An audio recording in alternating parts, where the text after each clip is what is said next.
Hi, xin chào các bạn, lại là Noah đây. Mình đang có mặt tại sân bay Indira Gandhi của Ấn Độ và chuẩn bị trở về Việt Nam. Trong video này mình cũng chỉ tóm gọn những cái điều mà các bạn cần biết nhất để tránh bị lừa đảo này hay là bị mất tiền oan như mình.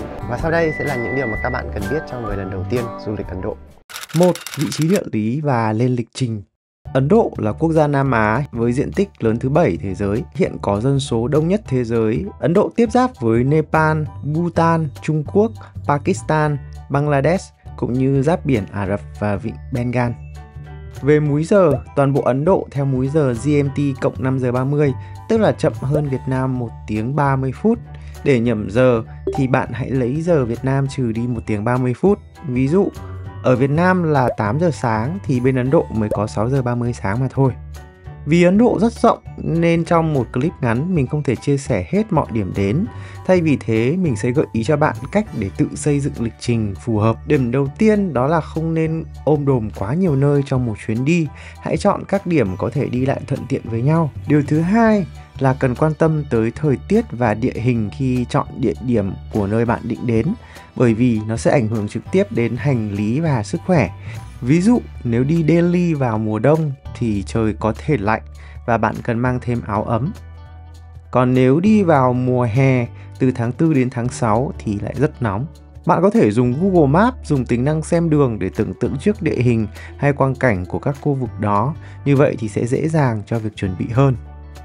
Thứ ba là cần tính cả thời gian di chuyển cũng như khoảng thời gian linh hoạt cho các sự cố có thể xảy ra.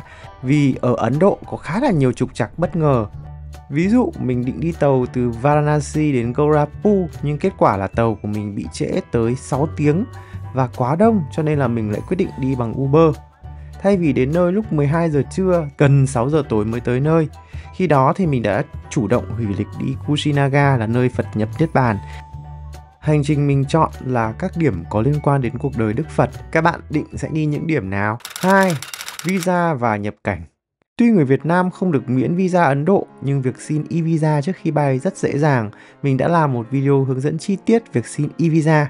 Các bạn có thể tham khảo. Link mình sẽ để dưới phần mô tả nhé. Một số lưu ý, chỉ xin e-visa qua trang chính thức của chính phủ Ấn Độ để tránh lừa đảo. Thứ hai là hộ chiếu của bạn phải còn hạn ít nhất 6 tháng tính từ thời điểm bạn dự kiến nhập cảnh Ấn Độ. Tiếp đó, hiện có thể xin e-visa sớm nhất là 30 ngày và muộn nhất là 4 ngày so với ngày nhập cảnh dự kiến. Tuy nhiên, mình nghĩ muộn nhất là 1 tuần bạn nên xin để tránh sự cố có thể xảy ra. Khi nhập cảnh, hãy in sẵn ETA và vé máy bay chiều ra khỏi Ấn Độ. Bạn còn có thắc mắc gì về xin e-visa thì có thể để lại bình luận ở phía dưới nhé. 3. Bay tới Ấn Độ thế nào? Hiện có nhiều đường bay thẳng từ Việt Nam tới Ấn Độ với 3 hãng khai thác chính là Vietnam Airlines, Vietjet và Indigo. Tùy theo lịch trình đã chọn, các bạn có thể bay tới các sân bay lớn của Ấn Độ như Delhi, cửa ngõ phía Bắc, Mumbai, trước đây là Bombay, trung tâm tài chính ở phía Tây, Kolkata ở phía Đông, gần với Bhutan và Bangladesh, cũng là khoảng cách gần nhất với Việt Nam. Chính vì khoảng cách gần như vậy cho nên bay tới Kolkata thường có giá khá là ổn. Từ Hà Nội qua tới Kolkata chỉ mất khoảng 2 giờ 40 phút bay, còn từ thành phố Hồ Chí Minh chỉ mất 3 giờ 30 phút. Ngoài ra cũng có những chuyến bay thẳng tới một số sân bay khác như Bengaluru, Hyderabad, Ahmedabad với tần suất thấp hơn. Hy vọng là tương lai chúng ta sẽ có thêm nhiều chuyến bay đa dạng hơn. Dựa trên các thông tin trên thì bạn định sẽ bay tới đâu? Kinh nghiệm để săn vé máy bay giá rẻ. Hãy chốt thời điểm du lịch sớm nhất và bắt đầu lựa chọn thời gian bay. Thường xuyên kiểm tra giá vé và tận dụng các khuyến mại trên các trang như là trip.com, Agoda hoặc là Traveloka. Các trang này hay có khuyến mại vào các ngày đôi và vào các dịp đặc biệt. 4. Tiền tệ và chi phí sinh hoạt. Ấn Độ dùng đồng rupee. Tỷ giá thường dao động 1 rupee xấp xỉ khoảng 290 đến 310 Việt Nam đồng. Mình hay lấy là 300 đồng cho dễ tính. Tuy vậy thì tỷ giá luôn thay đổi. Bạn có thể tra cứu tỷ giá thực tế trên Google trước khi mà đổi tiền. Bạn có thể dùng thẻ quốc tế như Visa, Mastercard ở Ấn, nhưng thường thì chỉ có các thành phố lớn và những nhà hàng lớn thì chấp nhận mà thôi. Bởi vì vậy cho nên là tiền mặt vẫn là chân ái. Các bạn nên đổi tiền mặt cho dễ chi tiêu. Vậy thì có thể đổi tiền ở đâu? Ở trong nước, bạn có thể đổi sang tiền Ấn ở một số chi nhánh của ngân hàng Vietcombank hoặc một số điểm đổi tiền. Tuy nhiên thì thường không phải nơi nào, chi nhánh nào cũng có sẵn tiền Ấn. Như mình thì mình đổi sang đô rồi mang sang Ấn đổi tiếp.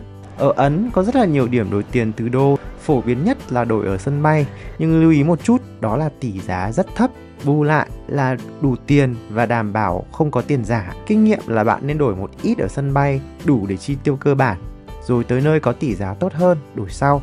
Cách thứ hai, bạn cũng có thể đổi ở các cái tiệm đổi tiền. Bạn chỉ cần gõ trên Google Maps là Money Exchange là sẽ ra rất nhiều lựa chọn. Hãy đọc kỹ đánh giá và xem review rồi hãng chọn. Lưu ý là kiểm thật kỹ lại số tiền nhận được vì có thể thiếu tiền hoặc là tiền giả. Cách thứ ba đó là đổi tiền ở khách sạn. Mình từng đổi tiền ở Varanasi thông qua khách sạn.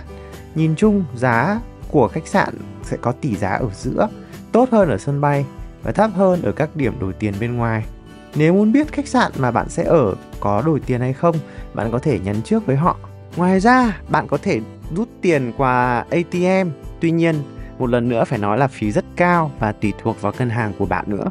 Các mệnh giá tiền Ấn. Tiền Ấn thì có tiền xu và tiền giấy. Tiền giấy phổ biến từ 2 rupee đến 500 rupee. Tuy 500 rupee là chỉ tầm có 150.000 tiền Việt thôi, nhưng mà ở các cái chợ nhỏ thì cũng khá là khó để tiêu số tiền này. Họ sẽ thích tờ 100 hay là 200 rupee hơn. Tiền xu thì phổ biến là 1, 2, 5, 10 và 20 rupee. Về chi phí sinh hoạt, với mình thì Ấn Độ là một trong những đất nước có chi phí rẻ nhất mà mình từng đi. Nếu bạn không bị lừa thì phí thường sẽ rẻ hơn ở Việt Nam. Ví dụ một bữa ăn bình dân chỉ khoảng tầm 50 đến 150 rupee, tức là tầm khoảng 15 đến 45.000. Còn nước uống đóng chai thì 20 rupee, tức là chỉ khoảng 6.000 một lít thôi. Dựa trên các thông tin trên thì bạn định đổi bao nhiêu tiền Ấn? 5. Ngôn ngữ, con người và mức độ an toàn. Ấn Độ có hàng trăm ngôn ngữ, nhưng ngôn ngữ chính là tiếng Hindu. Và tiếng Anh cũng được sử dụng rất là phổ biến, đặc biệt là ở các thành phố lớn. Có điều bạn sẽ cần luyện khả năng nghe vì tiếng Anh Ấn hơi khác một chút, nhưng nghe nhiều là sẽ quen thôi, nên là mình cũng không gặp khó khăn gì khi giao tiếp ở đây. Nếu đến các cái vùng xa xôi hơn thì người dân có thể không nói được tiếng Anh. Lúc đó bạn có thể cần chuẩn bị một số câu tiếng Hindu phổ thông hoặc dùng các ứng dụng dịch ngôn ngữ. Về con người, phần lớn người dân Ấn Độ thân thiện, tốt bụng. Trong quá trình du lịch của mình thì có rất là nhiều người đã giúp mình và cực kỳ nhiệt tình. Tuy thế thì một lượng người không nhỏ sẽ trèo kéo, lừa đảo, móc túi, đặc biệt là ở các khu du lịch. Do cái mức chênh lệch giàu nghèo ở Ấn Độ cực kỳ lớn nên cũng sẽ có rất là nhiều người ăn xin. Để an toàn, bạn nên giữ thái độ cảnh giác và không quá thân thiện. Nếu ai chủ động tiếp cận quá mức với bạn thì bạn cần hết sức cẩn thận. Các cái biện pháp để phòng ngừa đó là không mang quá nhiều tiền mặt và đồ giá trị khi ra đường. Hãy chia nhỏ tiền và giấy tờ để đề phòng mất. Tránh đi sau 9 giờ tối, cái nguy cơ cướp giật và quấy rối sẽ tăng lên vào ban đêm. Tránh đi một mình và nên đi theo nhóm. Về văn hóa, Ấn Độ có rất nhiều tôn giáo nhưng đạo Hindu tức Ấn Độ giáo đã chiếm tới gần 80%. Tiếp đó là đạo Hồi, đạo Thiên Chúa, đạo Sikh, một phần nhỏ theo đạo Phật, đạo Kỳ Na và rất nhiều tôn giáo khác. Chính vì thế bạn nên biết một chút về Ấn Độ giáo để tránh những điều không nên làm ở đây. Đầu tiên là người theo đạo Hindu thờ thần bò nên họ tôn kính và không ăn thịt bò. Chính vì vậy bạn sẽ không dễ để tìm các cái món thịt bò ở đây đâu. Nếu có thì sẽ cần vào các nhà hàng Halal của người theo đạo Hồi. Bạn có thể sẽ gặp bò ở khắp nơi, kể cả ở các thành phố lớn. Tuy nhiên là đừng trêu bò hay là tấn công bò nhé. Người Ấn Độ giáo truyền thống thì có chia đẳng cấp. Tuy nhiên nó là một điều rất bất lịch sự khi bạn hỏi hay là phán xét về đẳng cấp của một người lạ. Ở Ấn Độ, việc ăn bốc cũng là khá bình thường. Bạn cũng đừng lấy làm lạ, họ sẽ ăn bằng tay phải thay vì tay trái, bởi tay trái được coi là không sạch sẽ. Phần lớn các nhà hàng đều có chuẩn bị thìa dĩa cho khách, nhưng với những nơi bình dân phục vụ người dân địa phương thì có thể không có. Khi vào đền chùa, hãy mặc kín đáo và bỏ giày dép ở bên ngoài, không chạm vào đầu người khác và cũng không dùng tay trái để đưa đồ. Sau khi mình chia sẻ như vừa rồi thì các bạn có thấy lăn tăn gì về con người cũng như văn hóa của Ấn Độ không? 6. SIM mạng và ổ cắm điện. Nhà mạng lớn nhất của Ấn là Jio Airtel V, trong đó mạng Jio có mức độ phủ sóng mạnh, tốc độ tốt. Bạn có thể mua SIM hay là eSIM trong nước cũng được, hoặc là sang Ấn mua tại sân bay hoặc các cửa hàng của họ cũng được. Nếu mua ở trong nước thì eSIM hơi đắt một chút nhưng sẽ tiện cho những ai muốn nhanh, tới nơi thì có thể sử dụng được luôn. Bạn có thể tham khảo trên Klook với giá như thế này nhé. Phụ thuộc vào lượng data bạn muốn thì sẽ có giá khác nhau. Nếu các bạn mua SIM ở bên Ấn thì lưu ý là cần mang theo hộ chiếu để khai báo SIM, và cái thời gian mà họ sẽ thực hiện khai báo khá lâu nên là cần kiên nhẫn một chút. Cá nhân mình thì mình dùng Airtel mua ở sân bay Indira Gandhi ở Delhi, hết 500 rupee, tức là tầm khoảng 150.000. Mình sẽ dùng được 28 ngày, mỗi ngày có 1,5 GB, quá đủ để xài. Ở sân bay thì họ chỉ bán có mỗi cái gói này thôi. Nếu ra ngoài bạn có thể chọn các cái gói có giá rẻ hơn, với cái mức dung lượng thấp hơn hay là ngắn ngày hơn. Sau khi nghe chia sẻ thì bạn định sẽ mua eSIM trước hay là sẽ mua ở bên Ấn? Nhìn chung, tốc độ 4G của Ấn Độ khá tốt, trừ những nơi quá xa xôi thì mình thấy mạng Airtel của mình hoạt động tương đối ổn. Về điện áp của Ấn Độ là 230V và ổ cắm theo kiểu là CDM. Mình khá là chủ quan vì nhìn thấy cái chân phổ biến của nó là có 3 chân tròn, nghĩ là sẽ cắm được cái ổ 2 chân tròn của mình, nhưng mà thực tế là sạc không vào. Do đó thì bạn sẽ cần mang theo cái cục chuyển đổi mua trên mấy cái trang thương mại điện tử ở bên mình rất là sẵn. Nếu lỡ mà không có thì các bạn có thể vào các cửa hàng bán đồ điện bên Ấn để mua.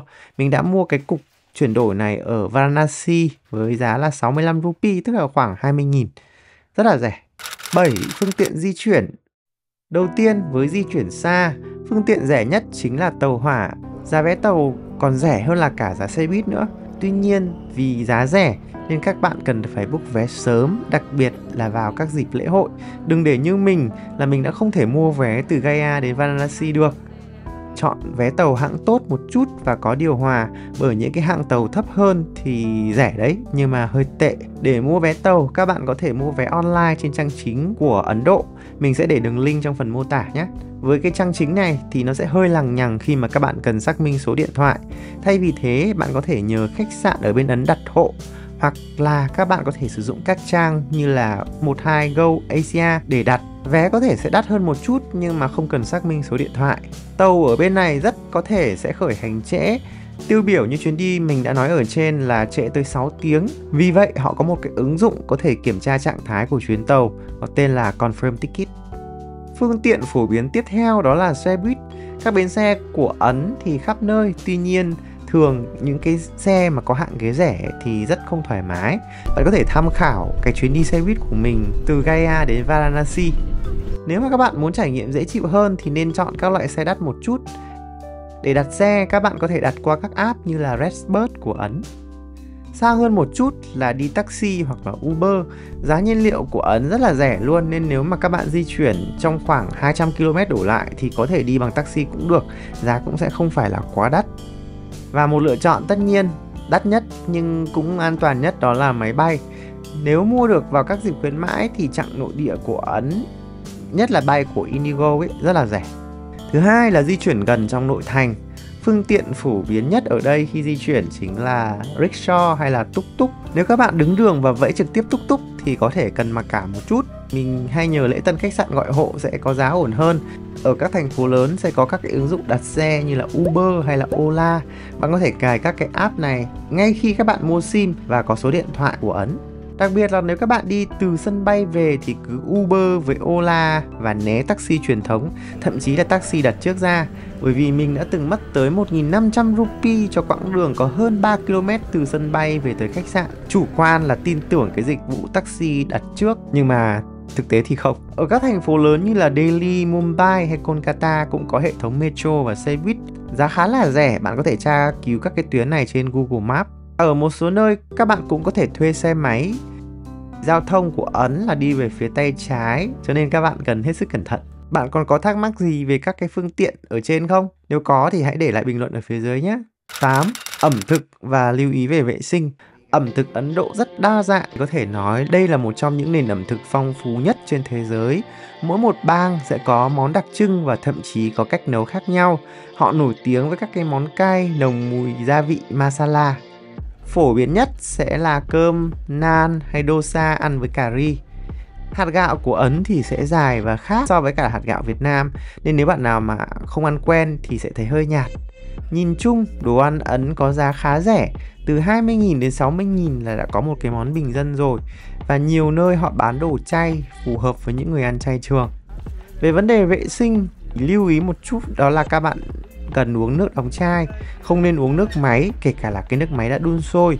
Mình đã từng đun thử nước máy ở Delhi ý, thì sau khi đun xong có khá là nhiều cặn vật đục và mình cũng không dám uống luôn. Hãy mang theo thuốc tiêu hóa như là berberine hay là lợi khuẩn để đề phòng tà tháo đuổi nhé. Với những người bụng yếu thì tốt nhất các bạn không nên ăn quán ăn đường phố. Có thể chọn các cái nhà hàng lớn. Ở các thành phố lớn thì cũng thường có các cái chuỗi nhà hàng, ví dụ như là nhà hàng Haldiram. Cái chuỗi nhà hàng này có rất là nhiều món ăn truyền thống và sạch sẽ. Đây là cách để bạn vẫn có thể thử món Ấn mà không sợ bị đau bụng. Ở các cái khu vực nhỏ hơn thì khi chọn quán hãy đọc kỹ review để chọn nơi phù hợp nhé. Bạn đã từng ăn món Ấn bao giờ chưa? Và nếu mà bạn ăn được thì hãy chia sẻ thêm những cái món mà các bạn cảm thấy thú vị ở bên Ấn nhá. Để biết đâu mình cũng sẽ sang Ấn lần nữa để thử. 9. Lưu trú. Có đủ mọi hình lưu trú với các phòng từ phòng thường, phòng dorm 100.000 cho tới khách sạn 4-5 sao đều có. Tuy nhiên thì hãy đọc rất kỹ review và chọn cái nơi nào mà sạch sẽ cũng như là an toàn. Đọc review ở đây thì các bạn cũng cần cẩn trọng một chút, bởi vì có rất là nhiều những cái review là seeding, tức là không đến từ khách thực, hoặc là cũng có một số khách sạn thì bị chơi xấu ấy. Mình thường hay book khách sạn ở trên Agoda, Booking hoặc là Trip.com, tùy theo chỗ nào rẻ nhất. 10. Chuẩn bị trước khi sang Ấn. Ngoài e-visa và cổng chuyển đổi ổ cắm mình đã nói ở trên thì trước khi sang Ấn, các bạn cần cân nhắc chuẩn bị thêm những thứ sau nhé. Đầu tiên đó là bảo hiểm du lịch. Trong mọi chuyến đi quốc tế thì mình luôn luôn mua bảo hiểm du lịch, bởi vì cần tắc mua này mà các bạn, nhất là sang những cái nước mà nhiều rủi ro như thế này.